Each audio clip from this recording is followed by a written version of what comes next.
Di Sanche Dorje Chang Buddha. Namo Di Sanche Dorje Chang Buddha. Namo Di Sanche Dorje Chang Buddha. Namo Di Sanche Dorje Chang Buddha. Namo Di Sanche Dorje Chang Buddha. Namo Di Sanche Dorje Chang Buddha. Namo Di Sanche Dorje Chang Buddha. Namo Di Sanche Dorje Chang Buddha. Namo Di Sanche Dorje Chang Buddha. Namo Di Sanche Dorje Chang Buddha. Namo Di Sanche Dorje Chang Buddha. Namo Di Sanche Dorje Chang Buddha. Namo Shi Jamo Ni Fo. Namo Shi Jamo Ni Fo. Namo Shi Jamo Ni Fo. Namo Shi Jamo Ni Fo. Namo Shi Jamo Ni Fo. Namo Shi Jamo Ni Fo. Namo Shi Jamo Ni Fo. Namo Shi Jamo Ni Fo. Namo Shi Jamo Ni Fo. Namo Shi Jamo Ni Fo. Namo Shi Jamo Ni Fo. Namo Shi Jamo Ni Fo. Namo Quan Yin Pusa. Namo Quan Yin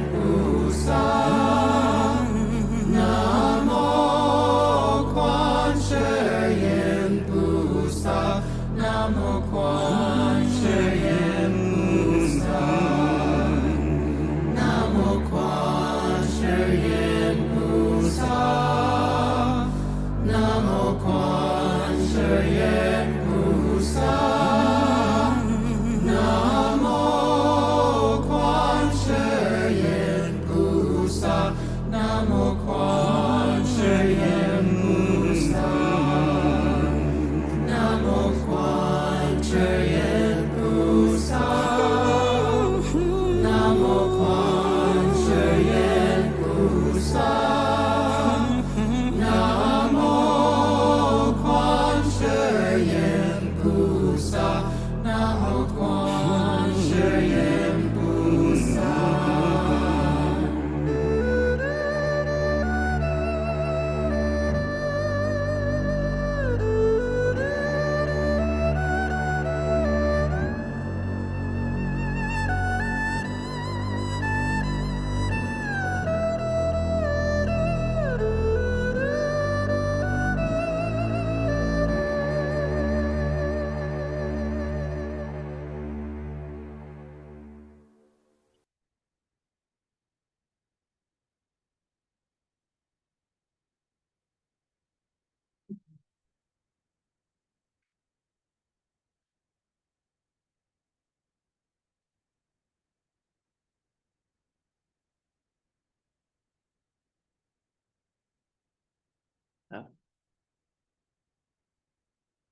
I apologize. This is just my differentiating mind. So don't think it's necessarily anything that's so good. When my mind is out here, I'm not aware of the presence of the vacuum. When I turn my face person.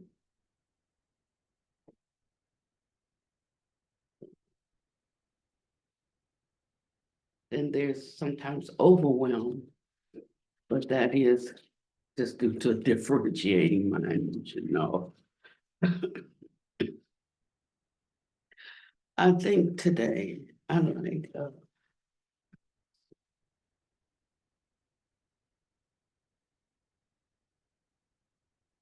think I'll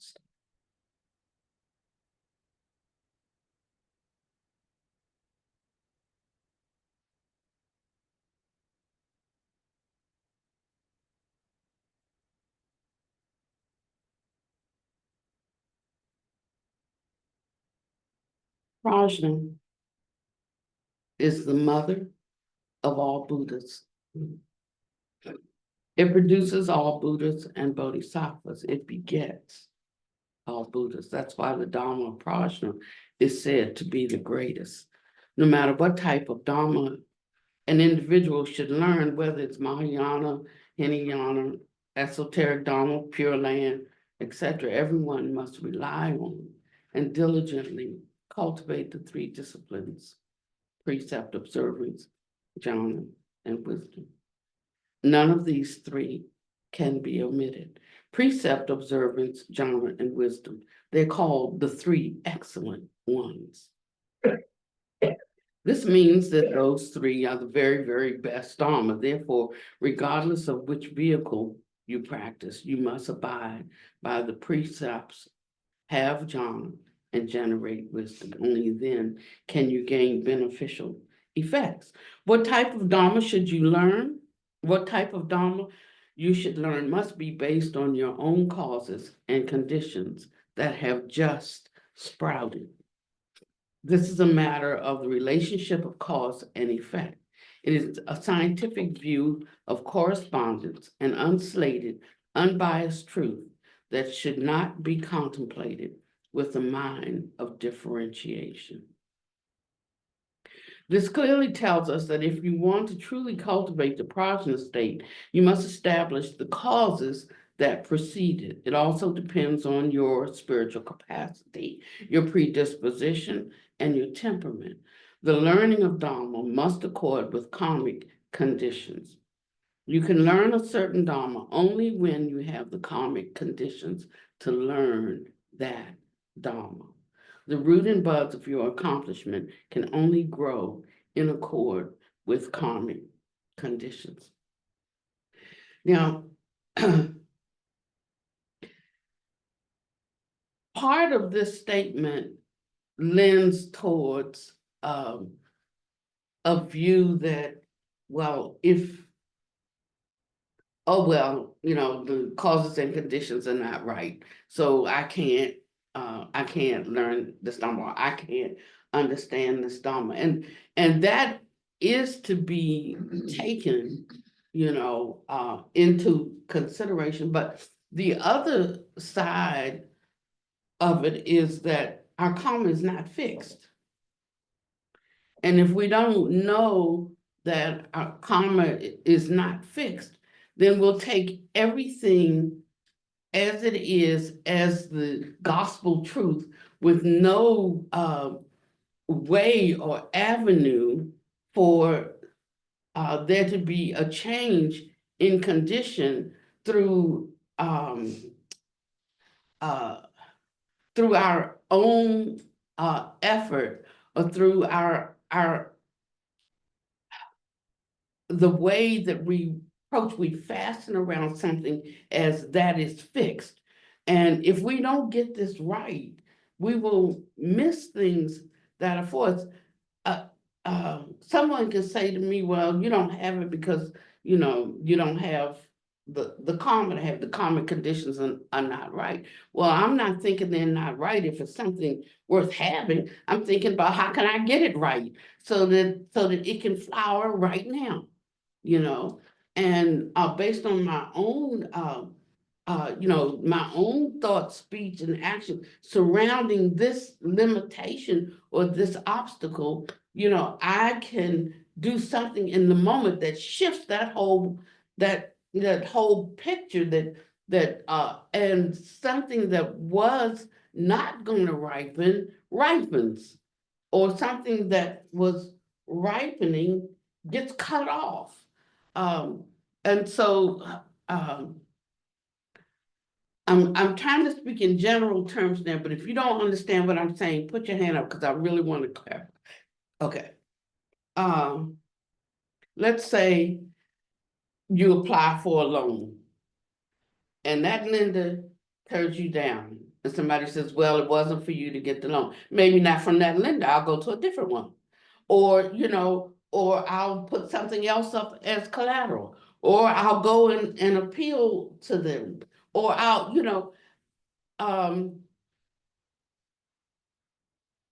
what I'm trying to say is sometimes we throw up our hands and we surrender because our own sense of moving through something and our own unawareness that karma is ripening every second, and that we could add an ingredient or take away an ingredient that completely shifts, the present moment, or it shifts the next moment, shifts what is happening. And so something that I was like destined for, and that's the thing about like prophecy and self-fulfilling prophecy. Prophecy is where things are headed from a snapshot in time. But if any condition changes, then you need another prophecy. So you might need one minute by minute because things are constantly changing. So we have to be careful what we have our confidence in, and we have to be careful what we yield and give over, our understanding to. This time I would have said we give our power to, but I'm not going to use the word power in this sense, but give over our understanding to.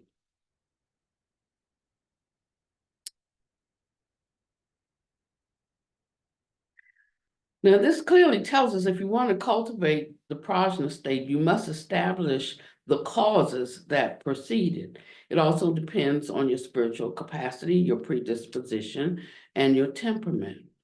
The learning of Dharma must accord with karmic conditions. You can learn a certain Dharma only when you have the karmic conditions to learn that Dharma. The root and buds of your accomplishment can only grow in accord with karmic conditions. So sometimes we get in under the wire. One time I was there with Buddha Master, and he said to me,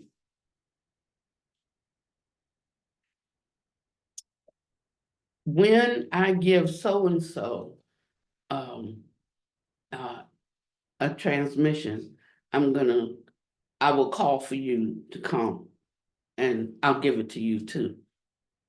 And I was so happy. Said, not that you have earned it, but not that my karma was sufficient for it. He said, but his is, and when it's given, it's given. If you're there to hear it, then you will receive it as well. So that was creating the cause and condition for me to be present for the hearing of it, and just the hearing of it, unlock something for me that would bear fruit in the future, right? And so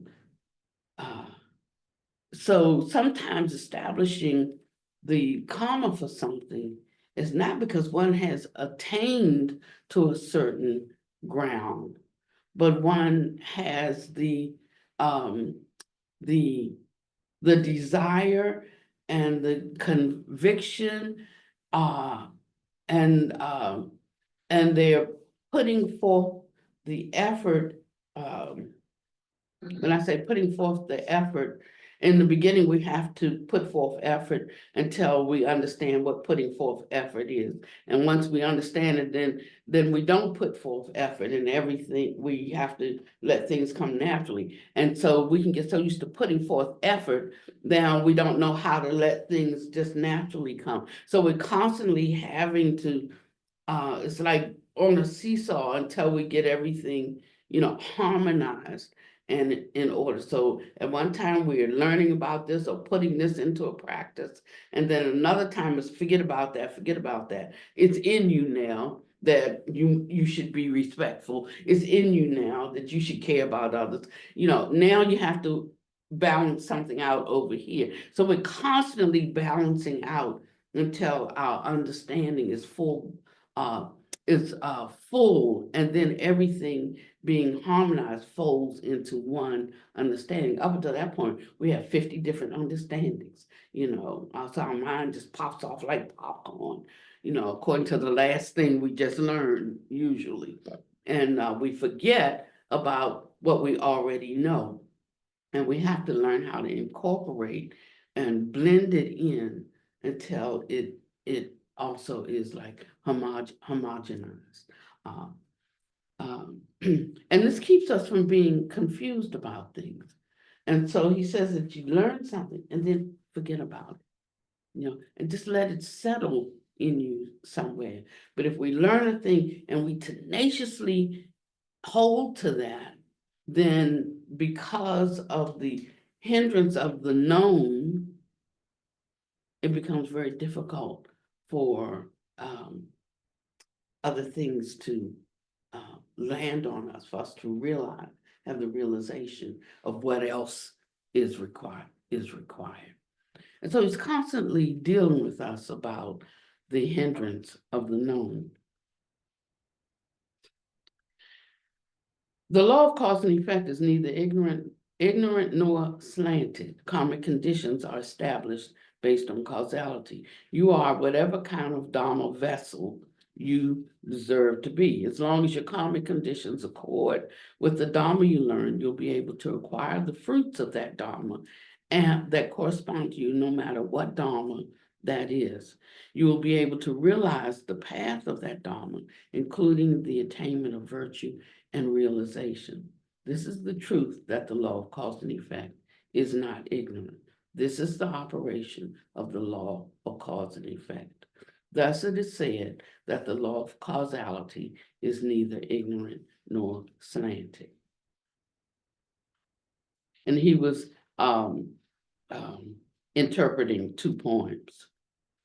The second poem says that the fastest Dharma to achieve liberation from samsara, to end the cycle of birth and death, to reach ultimate accomplishment, is the Dharma in the supreme and unsurpassable Mahamudra of liberation. Such Dharma contains the supreme power of Prajna. All Buddhas and Bodhisattvas of the 3 times arise from Prajna. However, with respect to the 6 internal sense bases and the 6 external sense objects, practitioners should not give rise to thoughts moving in the mind and should not have differentiation.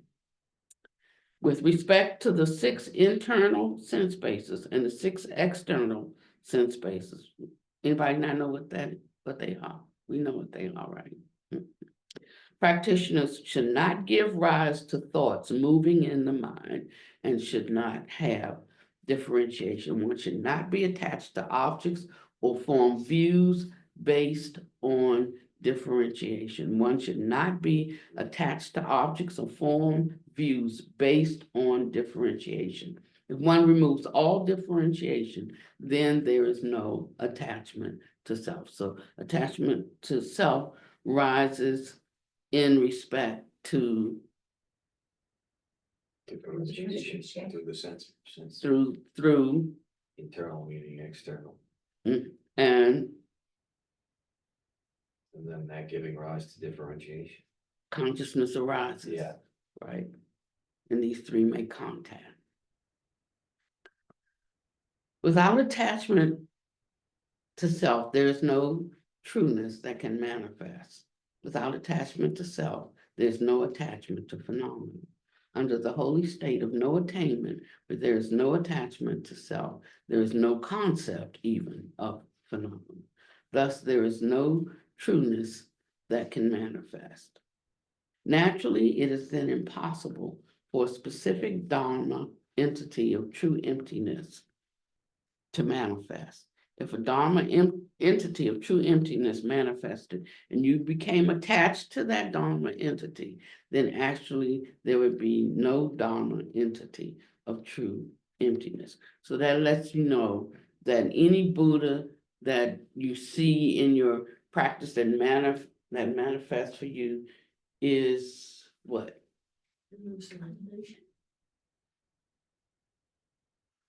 Not true? So it's your own mind. It's your own mind. It's your own mind. Yep. That's right. It's your own mind. Now, that's not to say that there is not an Avalokiteshvara, you know, in but that Avalokiteshvara is not here. That is what we conjure up in our own mind. Now, because we live in a world of duality, things are either or for us. That's what we fight with all the time. The concept of this or that, you know, and we have difficulty. If we know this, we have difficulty with that being able to be true. So, so we have to develop a capacity to hold, to not have extremes. It's this or it's that. So he's constantly throwing in this notion in every kind of teaching. Every time he teaches, he's throwing in non-differentiation. Don't lock down on anything being like this or anything being like that. There can be this and that, neither this nor that. Those are safer grounds to be, because then one can begin to develop this non-differentiating mind, and a mind that's not locked down or that grasps around the known things that you already know. Every time we hear something new, we're putting it up against something that we already know. And how much of that we can accommodate, you know, depends on how tightly we hold to or grasp what we already know. That's why children can learn so fast, you know, because children don't think they know. Children are just learning whatever, you know, whatever comes by, whatever experience they have. And they have a voracious appetite to know things, but we are very halting and susceptible to our egoic folly, because we take what we know as ourselves. You know, and this is where the 6 aspects of the internal basis and external basis. That's how we take in our information, and that's how we hold to it. You know, we can know for a fact that our eyes are faulty, you know, because some things I can't see, and I know it's there, you know, but my eyes are so bad that I can't see it. And if we can look at it in these kinds of ways, it'll help us to really, I mean, sometimes I would ask Buddha, Shakyamuni Buddha something, and he would say, might be, old monk. He'd just leave it like that, you know? He'd say it might be. And depending on how much that monk wanted to penetrate to the truth of things, you know, that would determine how much he could find his answer, realize, you know, the truth of something, because it's based on him, not what the Buddha said. Buddha said this, Buddha said that. What do you say? Ultimately becomes the question. And we have a hard time with that. Some of us get stuck in Paul Parrot, but Buddha said, Buddha said, Buddha said. But it's not because he said it and I accept it and that settles it, because that's not a realization of my own mind. That's not my truth. That's Buddha's truth. You know, but enlightenment is to know that truth for myself, for that to be my truth. So it does take the usage, you know, or the availability of our mind consciousness to move towards and make contact with Prajna, the illumination of Prajna, so that we can see our original nature. We are not trying to put something there that's not there. We're trying to awaken to what's already there. And somebody will say, oh, look over there. You see it, you look at it, where's it, where's it, where's it? And they're saying, look, right there, right there in that corner. That's what the Buddha does.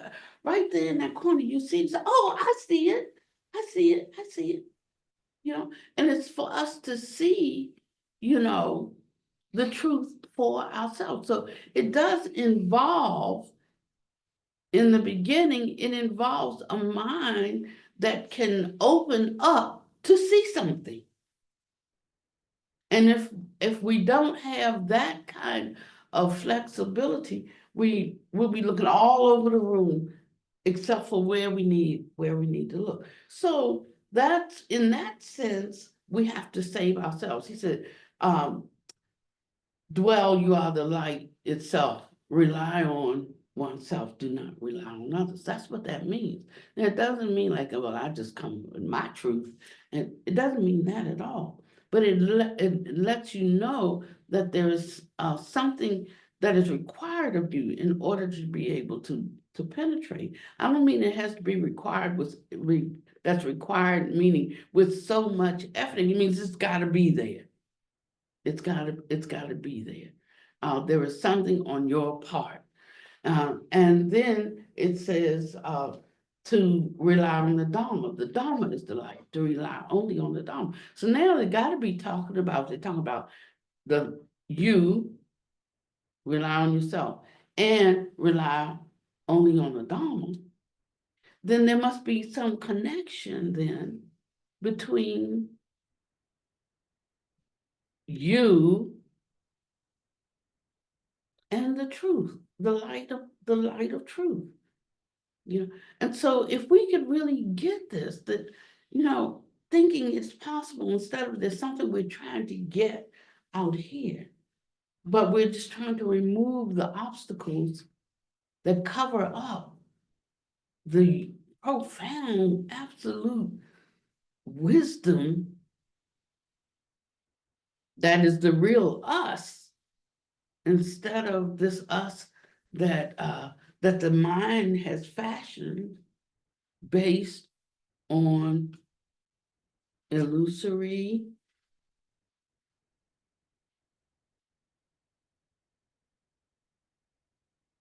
what? Based on illusory phenomena that has come in through, The six sense Internal basis. base, external consciousness, differentiation. right. So we have to think about these things all the time. You know, we're running them over in our mind all the time, because in doing that, we're establishing a base through which we can recognize. We can recognize the Dharma. We can recognize the Dharma in us. It's not all about, we hear some Dharma, we have a discussion about it, and then we get on with our life until Wednesday. And then Wednesday, we come back and we not focus on the Dharma. And we talk about the Dharma. And then we get on with our life until Friday. And then Friday, we come back and we do that. And then we go on for until Sunday for 2 hours. You know, it's like when you're constantly needing, KNEAD, when you're constantly needing, this, so that it becomes a part of the mixture, it becomes the lens through which you see life, through which you identify what's in front of you, and you're constantly buffeting or knocking against, cracking, breaking down the known that's in you. That's how you make progress, because it just keeps touching it until one day the known shatters, and then you have this flash of insight about something, you see. But if it only becomes something that we discuss, or, like we know the answers to, but we're not seeing life through the lens of that, then it's not going to do anything for us.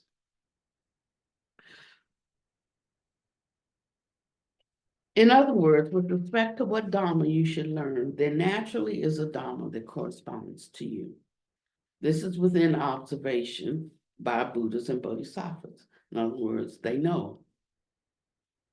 They gave rise to such an intent while in the state of ultimate truth, and as such, they bestow to all of you a kind of reward of good fortune, a reward of good fortune that transcends this world. Therefore, what Dharma one should learn depends on what karmic conditions one has.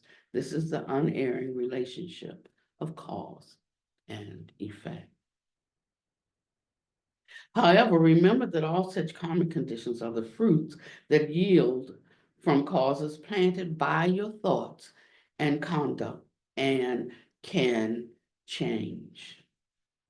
That is, you are completely capable of transforming the opportunity to learn a small Dharma into the opportunity to learn the holiest great Dharma, or even the absolute highest, the supreme Dharma transmitted by the Buddha, whereby one can achieve accomplishment within 2 hours. The law of cause and effect induces all retribution or reward, with fruits yielded from the causes you plant.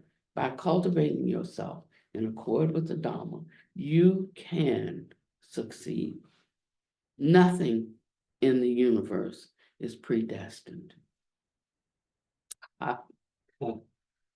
Rather, all phenomena arise from causes and conditions. So sometimes we give up too soon.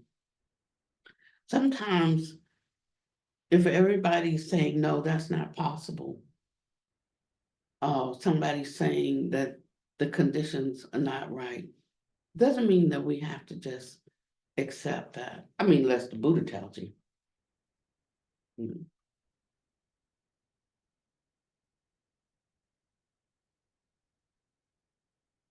And so we have to find this balance. In acceptance doesn't mean surrender.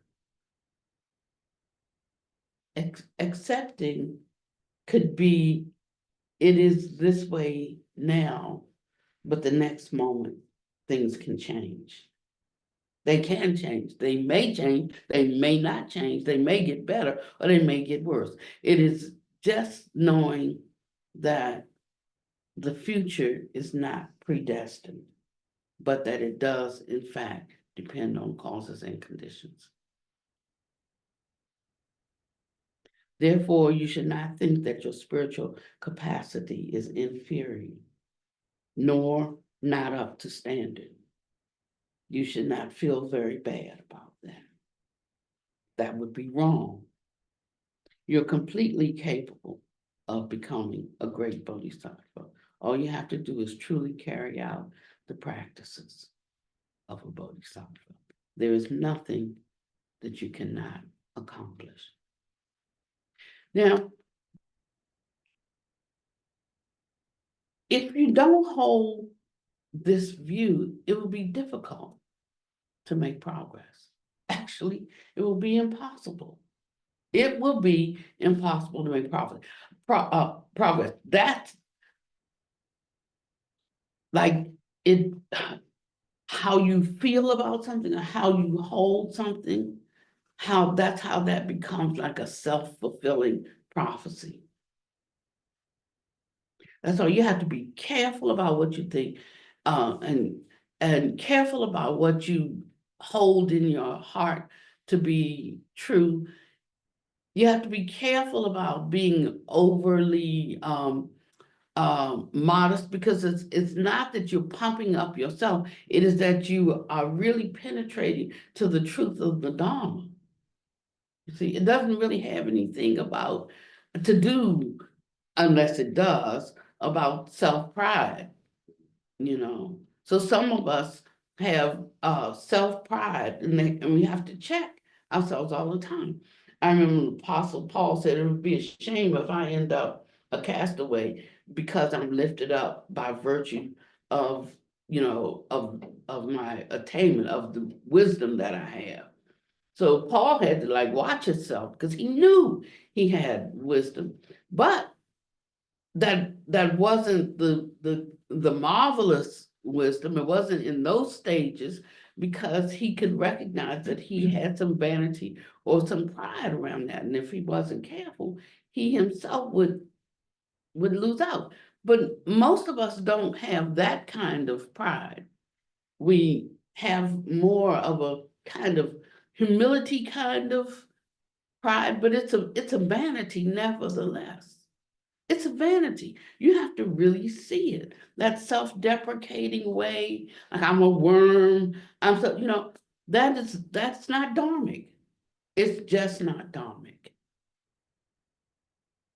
And we have to work at uprooting that. Maybe I act like a worm, then stop acting like a worm. But it's not that you are a worm. You have to have more confidence in the Dharma than you have in the false self.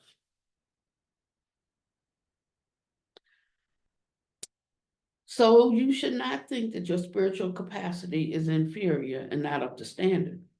Well, first of all, I can say I could agree with that, because I am convinced that there would be no way for us to encounter this Dharma. Be no way. If the conditions weren't right, and if it didn't have the mind state to be able to awaken to the truths in it. That's just it. That doesn't have a lot to do with me at all. Not this false egoic me. It doesn't have a lot to do with that at all. It just so if I'm holding on to that notion, I am hindering, I'm limiting, and I'm running contrary to the truth of the Dharma. You should not think that your spiritual capacity is inferior and not up to standard. You should not feel very bad about that.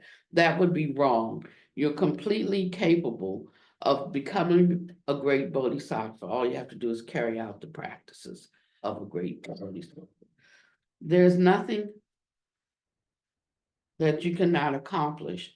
It is very simple. Practicing well, you'll naturally be able to learn great Dharma and reach great accomplishment. Let's get back to on point. When one realizes enlightenment and Buddha nature, all thoughts reduce to oneness, and then oneness reduces to no thought.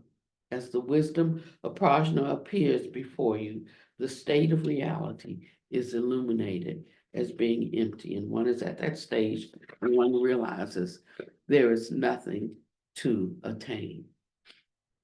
So until we realize this, there is something to attain. Once we realize it, then there is nothing. The realization is that there is nothing to attain. All dharmas used as skillful means are now completely contained in one dharma, and that results in great utilization of the whole. This is the very reason that enlightenment and Buddha nature return to one vehicle.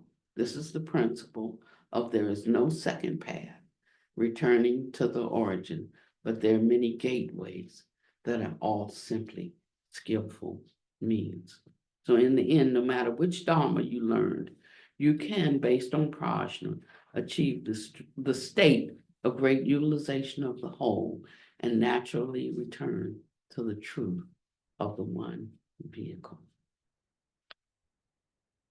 There are many methods for returning to the one vehicle, just as there are different ways of traveling. It's like you're coming to the Buddha Hall today. You use various methods of transportation to come here. Some of you came by auto, some rode bicycles, some of you walked. Moreover, you all came at different times, one after another. In the end, though, you all gathered here and sat down. Now, your coming here through the use of different means of transportation is analogous to your learning different dharmas. However, there's no second path back to the origin. There's no second path to arrive at this very place, for you must walk through that one door and then this second door. You then sat down. Everyone sat down in his or her seat. You begin to hear and learn the Buddha Dharma. But the goal is that all of you sit here together, but each of you had your own method of coming here. The Dharma that each of you learn is analogous to the method of transportation each of you use. Now, those who came by auto can arrive very quickly. Walking is the most reliable method, but walking is the slowest method. Although it's very slow, it's unlikely to cause any problems. It's easy for problems to occur when driving a car. If you drive the car poorly, you may hit a pedestrian or even collide with another car. That is, although some dharmas are great, if you do not learn them well, you will nonetheless run into a brick wall, causing you to descend. Chanting the name Amitabha Buddha, that's analogous to walking. Taking a car is analogous to learning a certain kind of special dharma. This is the truth of Buddha Dharma. In the end, though, there is one goal for all of them. Although walking is very reliable, it would be a problem if you walk too slowly and die of premature death along the way. Walking a short distance is not so bad, but if you walk a long distance, what will you do if you become sick on the way? What if your life even comes to an end on the way? What's to be done in the case of that death? In such case, you would not be able to attain liberation in this life. There are, of course, great advantages to traveling fast by way of auto.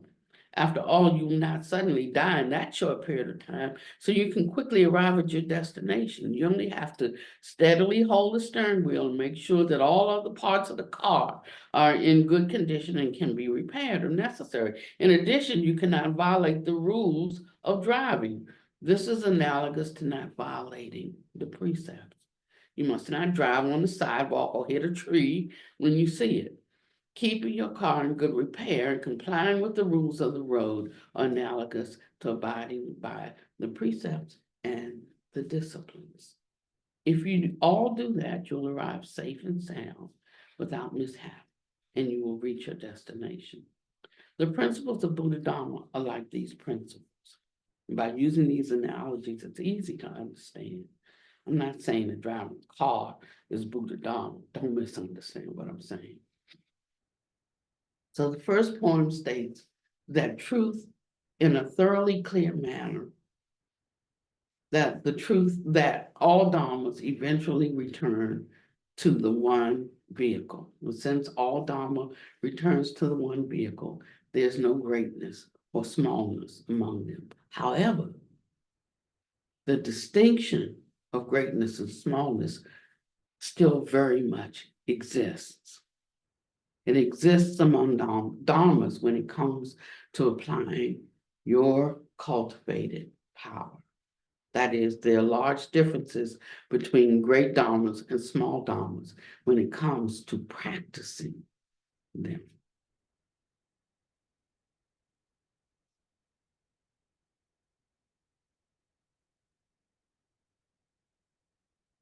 Inclusion of the myriad dharmas is called inclusion, but in reality, nothing is attained from inclusion. Thus, there is no wisdom and also no attainment. That is, for all dharmas, frankly speaking, it is a matter of inclusion. Actually, nothing is attained from such inclusion. That is why there is no wisdom and no attainment. This means that in the Buddha Dharma, after practicing prajna and intrinsic nature have been illuminated as being empty, how could there still be any dharma to attain? So right now, we're still trying to attain something, but he's giving us a long shot to know that in the end, the attainment will be that there was nothing to attain. It's like a child vying for their mother's attention. And the mother loves the child. The child doesn't even have to vie for attention. The love is there. But the child vying for it. And then one day when that child grows up, like I really thought my mother did not love me. I really did. But I look now and I have a completely different view. So something that I would, and I'm not saying this goes for everybody. I'm just speaking for myself now. Just speaking for myself. Maybe this situation doesn't apply for you concerning your mother. But I'm just saying, for me, I found freedom when I recognized, how did she show her love? She showed it by working 3 jobs to feed us. That's how she showed her love. She didn't sit me on her lap. She never put her arms around me, and she never once said, I love you. The closest she got to it was me telling her that I loved her when she was old and getting ready to die. And all she could say was, me too. She couldn't say, I love you back. All she could say was, me too. But I can see now through the lens of wisdom that she showed her love by working 3 jobs to feed us. She showed her love when we were living in these SROs from time to time. We would lose our housing, and then the government will put you up for a couple of weeks while you try to find some place. They were always rat infested, and she would just gather her children around her, like in the corner, and we'd all sleep on blankets on the floor around her while she sat up with a broom handle to beat away the rats at night. Those are the ways that she showed that she loved me. But through the lens of wisdom now, I can see it. Because my vision is expanded, and what I thought I needed, what I thought I didn't get, that tormented me, all of those years. If I had had a little bigger lens, then I could have understood that she was doing the best she could do with what she had and what her understanding was. And I can see that now. And so the relief that comes, or I say the release that comes, is seen through the lens of Prajna. So we have to give up our pet peeves, is what I'm saying. They don't serve us. They don't serve us, and they don't tell the whole story. And when I say give it up, I mean, uh, surrender it. I mean, it really doesn't take processing. That's just our human way of trying to help. But he gives us a way. It's like, can you just lay that down? Can you lay it down? Lay it all. Yeah. Can you, if you want a quick recovery, if you want freedom from that thought, then just lay it down. You say, well, how do I lay it down? You know, if you look at what you can't lay down, what you just cannot lay down, it has to do with an unwillingness to lay it down. Like somebody owes me something. Somebody, it has to do with our unwillingness to lay it down. So we pay all this money to see a therapist, and we call it processing our trauma or whatever. And like, I can save you some money. All you have to do is just set that down, cultivate a mind of gratitude, at least you didn't kill you. And when I was told that, when I first started looking into Buddhism, and it comes up with like, love your mother, and like, y'all don't know, over here in this country, we have mother issues, and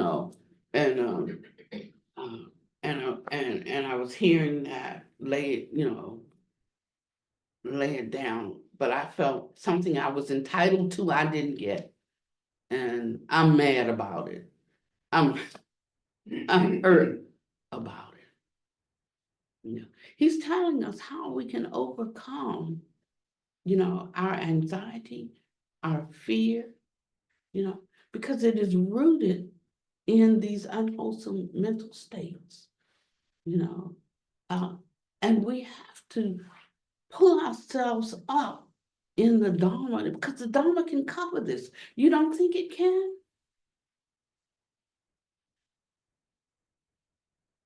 If you don't think it can, you need to look for something else that you really have confidence in. You really do. You really do. So,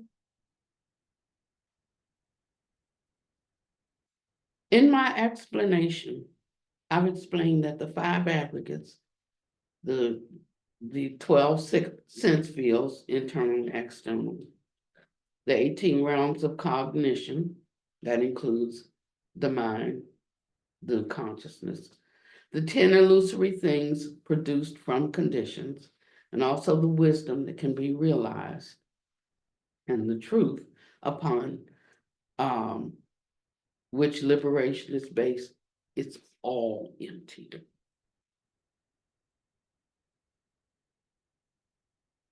And this is because everything reduces to nothing. So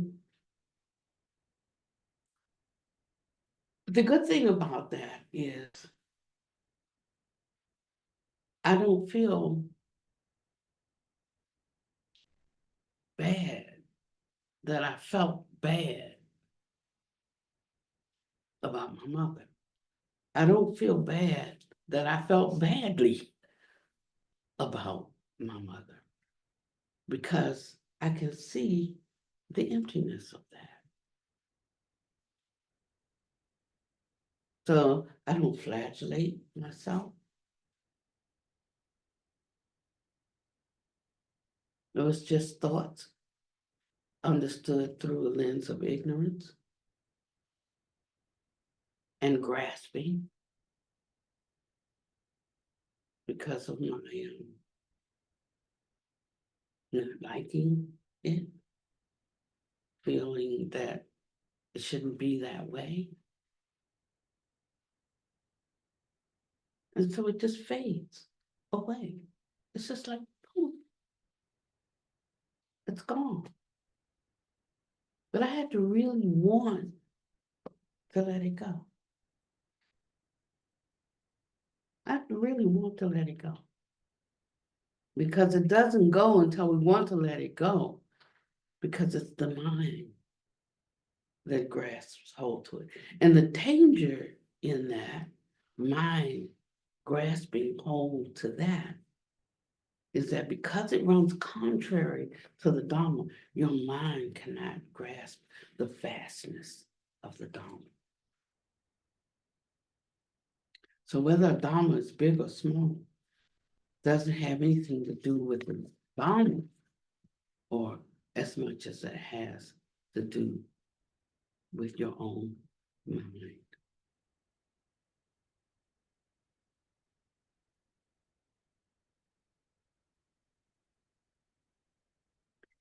But here's what he promises. When you realize that there's nothing to attain, all of your attachments that ordinary living beings have will be completely wiped out. Conversely, after you realize that all of your attachment that ordinary living beings have are empty with nothing to attain, then the situation becomes that everything is to be attained. So you can't even see what there is to be attained until you get on the platform of realization of there's nothing to be attained. And that's why we have difficulty trying to enter into the truth of some aspects of Dharma, is because we have not established ourselves on the platform just below that. And we're trying to operate in something that we don't have the capacity to operate in. And so it's okay if we have to step down a bit to get comfortable, to know the territory we're in, to know what mind this is that's thinking in these ways. And right in this section, he mentions the evil and erroneous views. He doesn't name it. He just says, right now the karma is not right, the time is not right, but there will come a time that there will be a guideline released. And now, of course, we have it. This is of over 100 views that you can put your mind up against to see where you need to work, what you need to work on. So that's why we should review the 128 evil and erroneous views. And at the same time he brought that forth, 128 evil and erroneous views, he also expressed to his disciples that they didn't have to abide by the 50 standards, of, I forget the exact, guru devotion. He said, because the gurus have messed that up. He said they messed that up, and it's created a lot of problems because of their unrighteousness, and yet you should relate to them as a Buddha, and it's harming so many people. He said, so you don't have to abide by that. And then that's when all the Dharma kings and stuff started rising up, honestly, against Buddha Master. That was one of the things. He was saying if they could live it truthfully, then we should operate in it truthfully. But because they're not, it's actually wrong for you to take them on as a Buddha if they're not living righteously.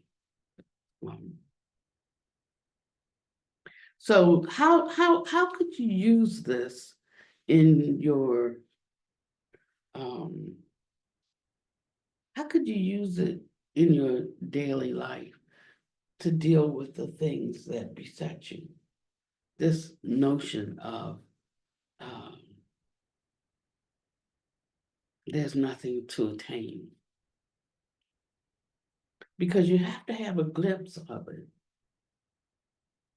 You know, that behind everything is emptiness. Everything is empty.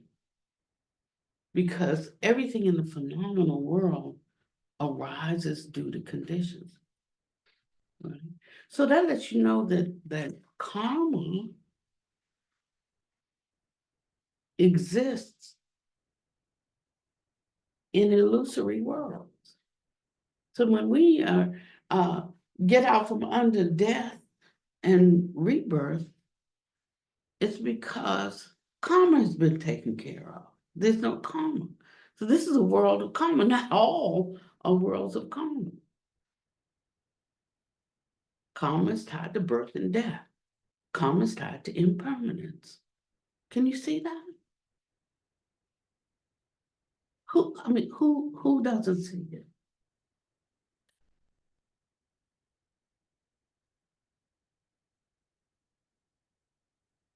So it's funny because cause and condition, you know, is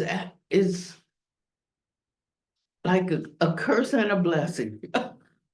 cause and condition, you know, is so we're actually in liberation, getting off the wheel of samsara, the cycle of birth and death, is actually leaving the state of karma.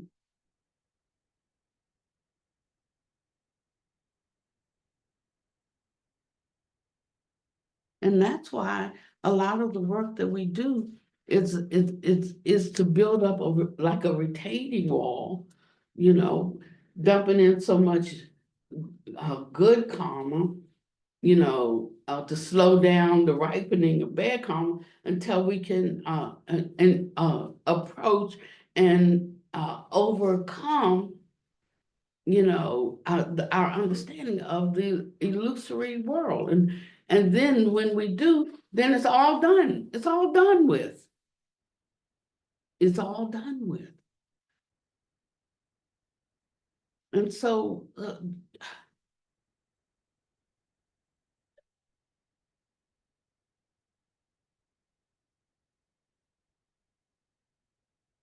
okay, he says, okay, now I'm just telling you this because I'm planting a seed in your mind. He says,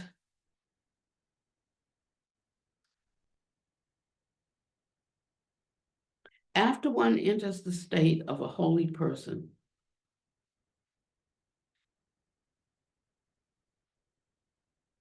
the situation turns around to become that everything is to be attained. Attainment means, to attain means to be unhindered. So I don't know what your definition of attainment is,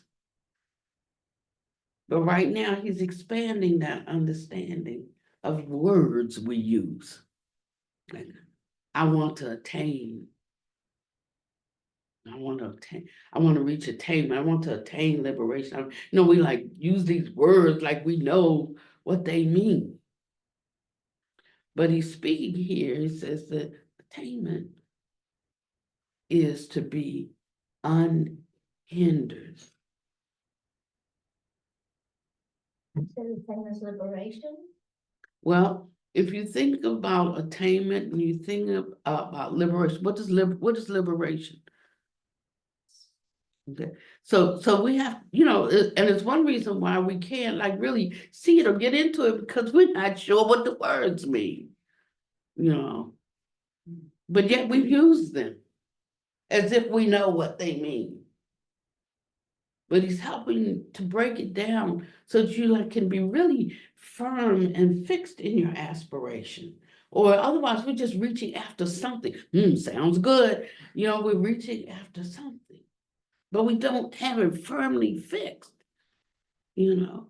And of course, confusion can't be dispelled all at once, but bit by bit, he starts, you know, like dibboing some stuff and erecting some framing and gonna hang new sheetrock right there and get rid of the mold. And it's like a renovation project, and just bit by bit. So now he's talking about attainment. Everything becomes unhindered. And now this is where he gets back into a different kind of conversation about understanding the truth of the universe. And he starts to bring things back into a more scientific field, F-I-E-L-D. So he goes back and forth from the side. What I love about scientists is they're like children. They're so inquisitive, and they call everything they come up with a theory. The theory of relativity, the theory of this, the theory of that. And then they teach us the theory and we take it as a fact. It's a fact. This is a fact. This is a fact. This is a fact. But the scientists themselves, they call everything a fact. They tell you like, we don't really know, but we think this, that this is possible. And we've been able to do some tests and some studies that at least bears this much out. I love them. They don't have any problems changing their mind too. So we goof, it's really like this, So they're always so open. We should be more scientific.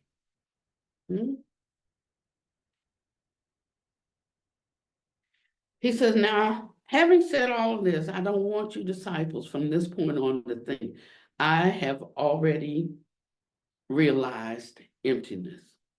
There's nothing to attain.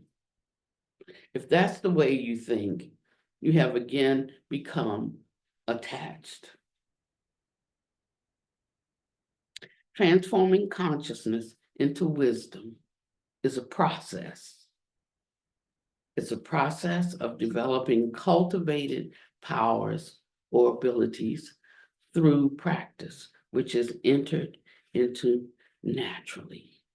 There's no need for you to think whether you should attain it or whether you should even be attached to it.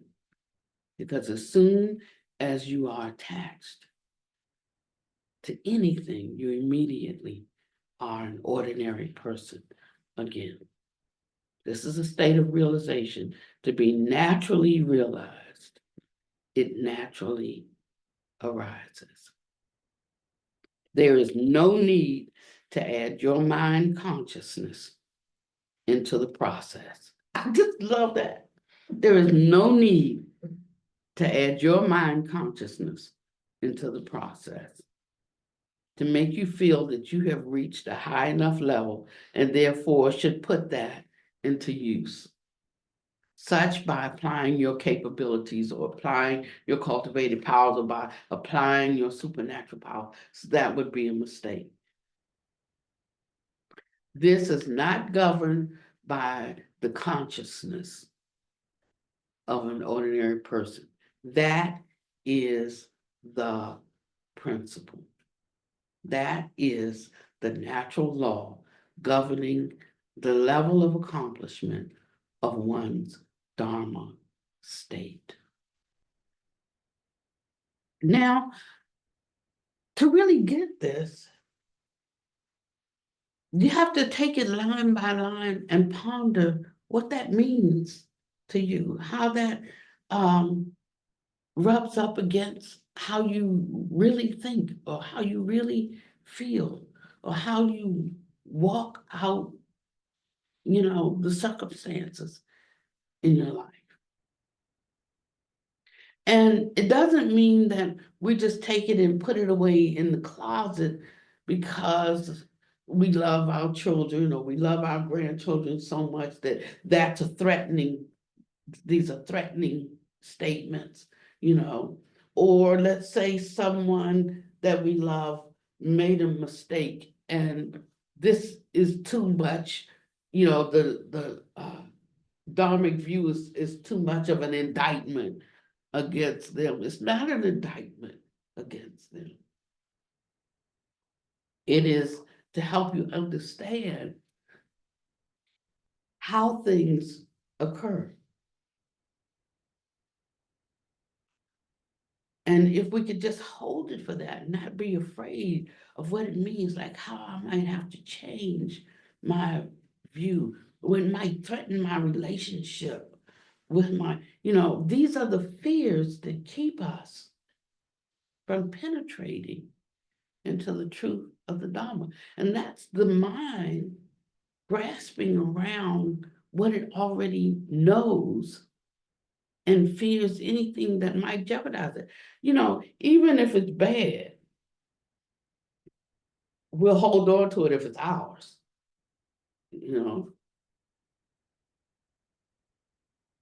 And so moving into this kind of non-anxiety, moving into this kind of trust in the Dharma. On one hand, we think the Dharma is the answer to all our problems. But when the Dharma starts giving the answers, we're like, well, wait a minute, this part of the Dharma, but not that right there, because that's knocking on my door. And we instead of looking for how it uproots the situation and looking for how we can reroute something that is out of order so that it can align, harmoniously with Dharmic law. And creating an opportunity for that to come into our circumstances and transform them. We are our own worst enemy. We think the Dharma is the enemy, but we are our own worst enemy. So I think I want to kind of leave it right there.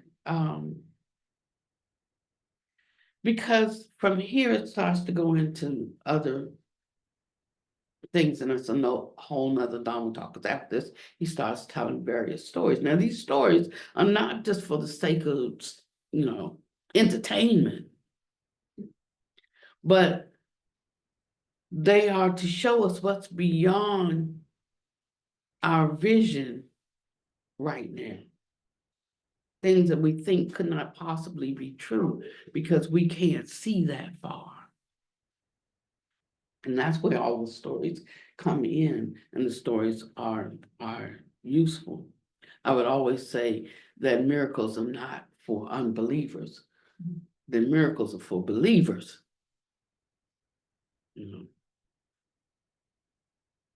They're for those who have some faith, and it is to increase that faith until it becomes an overcoming, or that confidence. If faith is that's a bad F word, just use confidence. It increases your confidence that what you're really, giving yourself to is worth it. And you can allow its true nature of leavening, to be present in your life that will break down every fetter.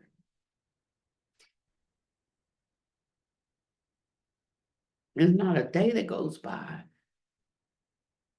that I don't get a call or an email from somebody going through something. Not a day.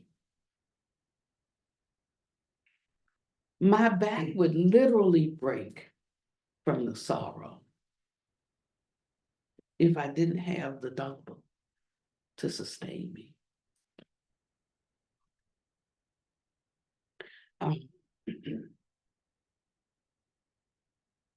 But this is why I can bear up under the pressure.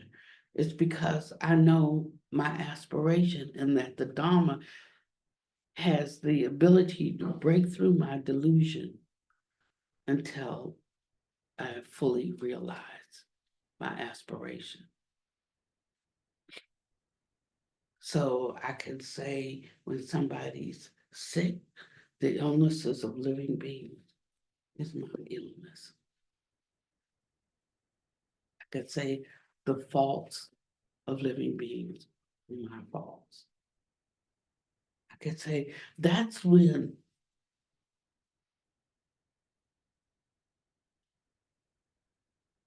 I can bear them. I can bear them. And it takes being able to bear them. And when I'm feeling weak, it's not that I don't give in to it. I mean, it's not even a matter of giving into it. If you feel weak, you feel weak, But what is your response to that? I speak the Dharma to myself. Starting with cause and condition. That helps me to accept whatever is going on in a better way without my attachments to it. It breaks down my attachments to it.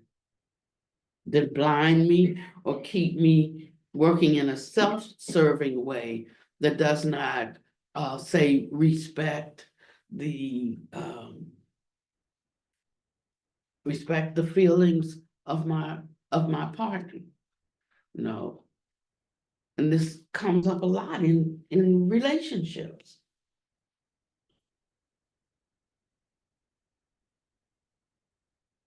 It does.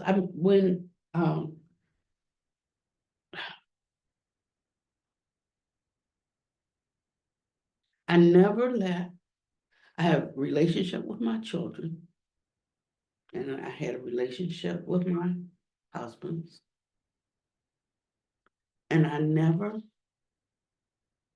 internally let them overlap.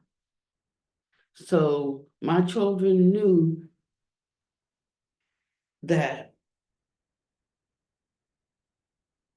there was a way that I was going to respect my husband, and they cannot get in the middle of that.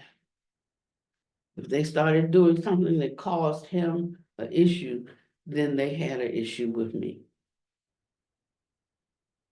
I loved them 100%, and I also loved him 100%. And so the absolute respect that I gave him, I expected nothing less from them. So they were never allowed to disrespect him. If you could think it, but don't say it.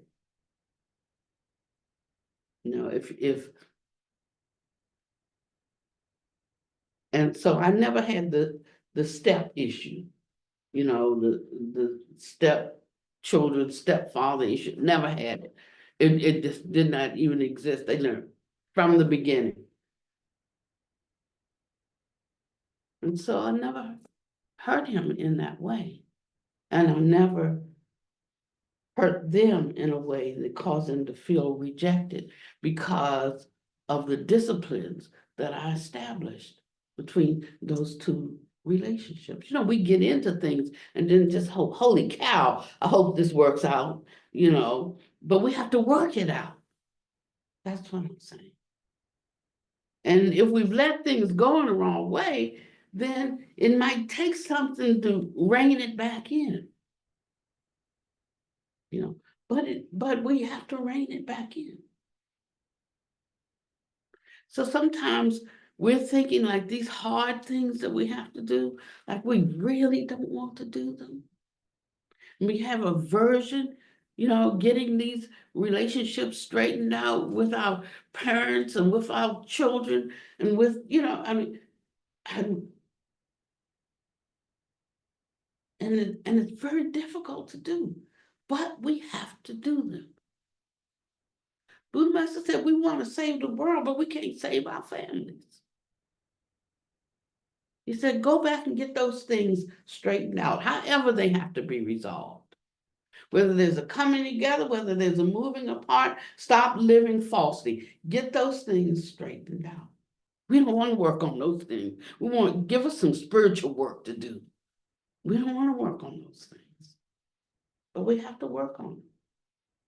This past year, I've spent working on all unresolved issues with my children, which was mostly that I forsook them for my spiritual practice. You know, so I had to spend time with them. I had to talk these things out that I don't even want to talk about, you know, but I had to talk about it. I couldn't understand my daughter and, you know, some of the choices she made in life, but they're her choices. And one is that she was part of a motorcycle gang. So I started reading books about motorcycle clubs and all this, and I was worse. I was like horrified, you know. But now I could call her, especially, and say, you know, I read these books. Like, is that how you all think that how you hold reality? I'm like, I wanted to know, 'cause I wanted to understand her, and I want her to know that I care, you know. But I didn't even want to think about it before, much less have a conversation with her about it. But I see these little lines in here that say, you know, how can you save others when you can't even save the members of your own family? Go back and get those things straightened out. And so I've approached those things. You know, okay, I have the most on this side of heaven, the best life in the world for at least the last 30 years. Kay washes my clothes. Kay buys the food. Kay cooks the food. Kay bought the house. Kay cleans the house. You know, she goes up and tries to start my car because I can't drive right now. I mean, she's the best husband I ever had. I was gonna say why. Yeah. I mean, the things I expect the husband to put gas in the car, you know, I mean, she does all of these things for me. And I know she does them. I said, thank you so much, Kay. I really appreciate you. And then I'm off to do my Dharma thing, you know. But this year, I had to really think about that. Have I really, in the depth of my heart, considered her? You know, I would say Kay doesn't have an opinion. That has been my view. You know, it's what you like, whatever you like. Where you want to go, wherever you want to go. What do you want to do, whatever you want to do. You know, but that's her giving, you know, herself to me. That was what she felt was her work in this world. The least I could do is deeply, deeply, deeply appreciated. That's the least I could do. And not take it, you know, I won't say I didn't take it for granted, but not take it lightly. She's a living being, a human being. She's a person. She's not my, you know, servant. She's a person. And so I'm spending time with her.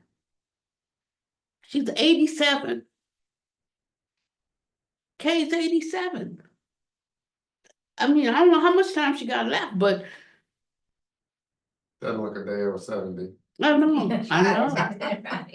You know, but I'm like, I can't do that right now because, you know, we'll be sitting in the Hermitage and I'm spending 6 hours reading, imparting, you know, because this is what I'm interested in. She comes in every 30 minutes. You okay? You need anything? You want some tea? I'm like, no, okay, I'm good. I don't even look up. No, okay, I'm good, thank you. And, you know, it made me feel a little irritated because she's disturbing me every 30 minutes to ask me, can she do something for me? What kind of piss-ass attitude is that? You know? And so then I'll stop and I'll go out in the kitchen and get a cup of tea myself. I can make it myself. She's in the living room, she'll just come and sit right at the table in the kitchen with me.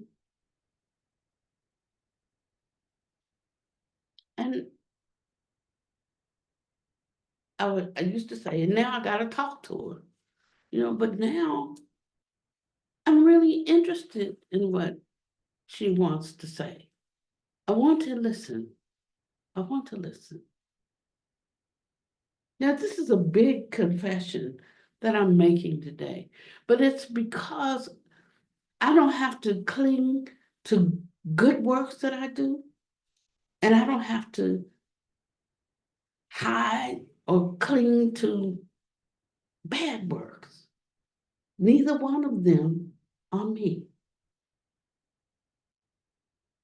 As one moves to emptiness, one becomes non-attached. The reason why we can't let go of unwholesome behaviors is because we are attached to them. We think they are us, but they're not us. They're just habitual tendencies and patterns that we have. And we have to overcome the shame of having them to have the power to overcome them.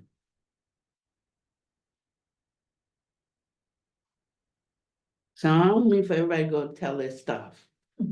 You can't, But I tell you this to let you know how to address it within yourself.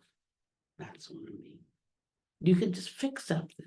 Nobody has to even know. Buddha Master says, like, you don't have to constantly be confessing. He says, just take care of it. Have the courage to take care of it. And from this place of appreciation, I really, really am enjoying her. She lived all of these years, because we've been together 30 years or 35 years. She said she felt this was her work, and she has done it excellently.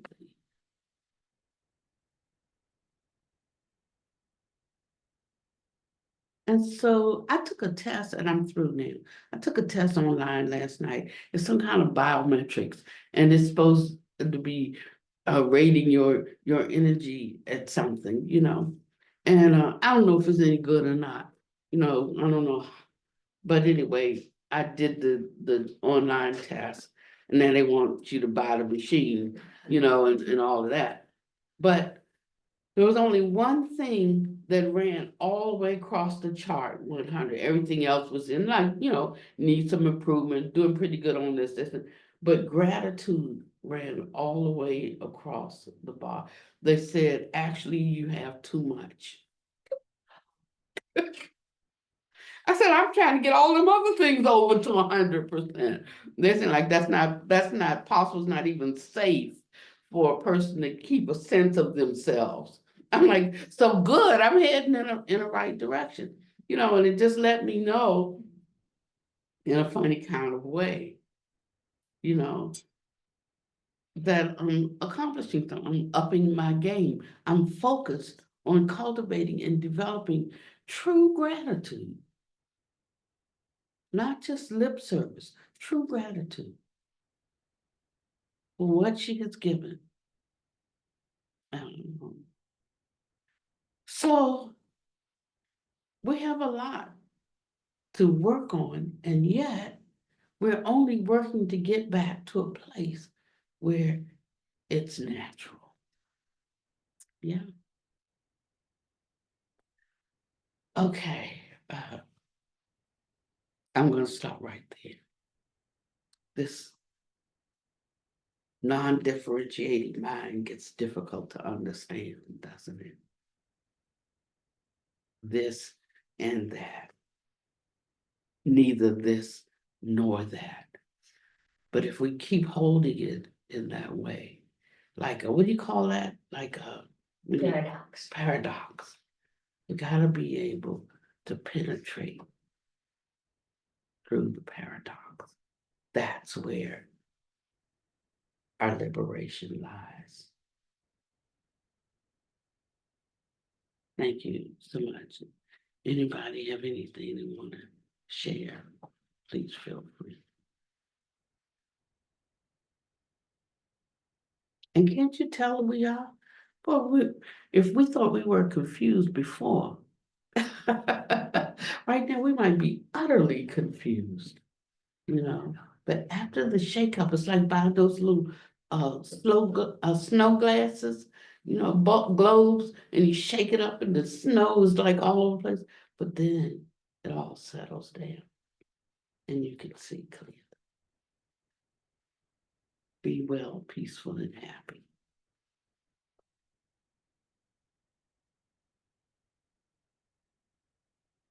Thank you.